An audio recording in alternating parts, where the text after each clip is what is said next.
Hey, salut tout le monde, j'espère que vous allez bien. En tout cas, moi pour ma part, c'est la super forme, ça continue. Pas beaucoup de soleil aujourd'hui, malheureusement. Il y a des jours comme ça en Bretagne, hein.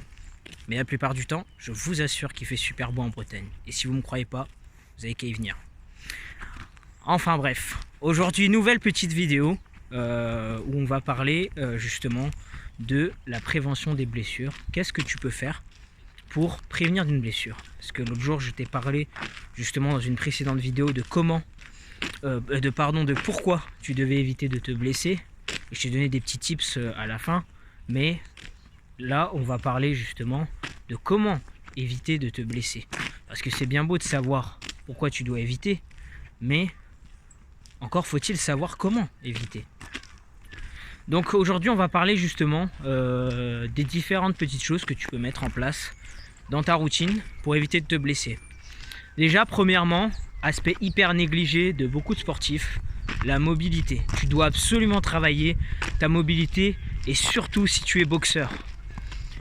Parce que quand tu es boxeur, tu vas avoir lors de tes frappes des moments de contraction et de décontraction rapide. Si ton corps n'a pas la mobilité pour encaisser ce choc, parce que c'est un choc traumatique pour tes articulations et ton corps, et ben en fait ce qui va se passer, c'est qu'il va se crisper et tu vas avoir des contractures. Donc ça, c'est une première chose. Fais des exercices de mobilité. Ensuite, qu'est-ce que tu peux faire? Déjà, tu peux investir sur toi. Encore une fois, je le recommande énormément d'investir sur toi. Tu peux investir dans une salle où tu vas avoir accès à des saunas, des bains froids, des choses comme ça. Pourquoi? Parce que le sauna a un effet décontractant sur tes muscles. Le faire après ta séance de sport va te permettre justement de récupérer. Là, je parle pas forcément pour les salles de boxe. Dans les salles de boxe, il faut travailler à l'ancienne, dur. Mais après ta salle de boxe, tu peux aller justement au sauna, dans des bains froids, pour faire ces petites choses-là, tu vois. Ensuite, qu'est-ce que tu peux faire?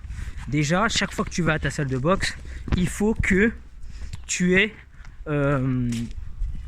justement une routine d'échauffement. Parce que les entraîneurs, ils n'auront pas tous forcément le temps de te faire faire des échauffements. C'est à toi d'être autonome, surtout quand tu es boxeur amateur. C'est à toi d'être autonome, de te faire ta propre routine. Donc un réveil articulaire, travaille surtout en premier sur tes articulations, ensuite sur tes muscles, et ensuite sur tes mouvements spécifiques à la boxe. Donc en fait, tu as 3 phases d'échauffement. Tu vois ce que je veux dire? Ensuite, l'erreur que moi j'ai pu faire en tant que boxeur, c'est d'être trop à fond et de ne pas déconnecter. En fait, je suis devenu un monstre. Je voyais plus personne, j'étais associable, j'étais que dans la boxe à fond, et tu vois, résultat, bah du coup j'ai tellement été dans la boxe qu'en fait j'ai pas pu boxer. Tu vois, c'est pour ça que j'ai que un combat aujourd'hui, alors que pourtant j'ai une routine d'entraînement qui est presque celle d'un pro, tu vois. Il faut justement, comme je l'ai expliqué en fin de vidéo la dernière fois, t'accorder des moments de pause, des moments de décontraction. Tu vois, c'est pour ça qu'aujourd'hui, voilà, tranquillement, je suis au parc, je marche un peu, en même temps je tourne mes vidéos, mais voilà, je me prends pas la tête. Tu vois ce que je veux dire? Donc, être relâché. Et d'ailleurs, c'est même l'essence de la boxe. Si tu veux être efficace en boxe, tu dois être relâché. Et dans tout sport, en vérité.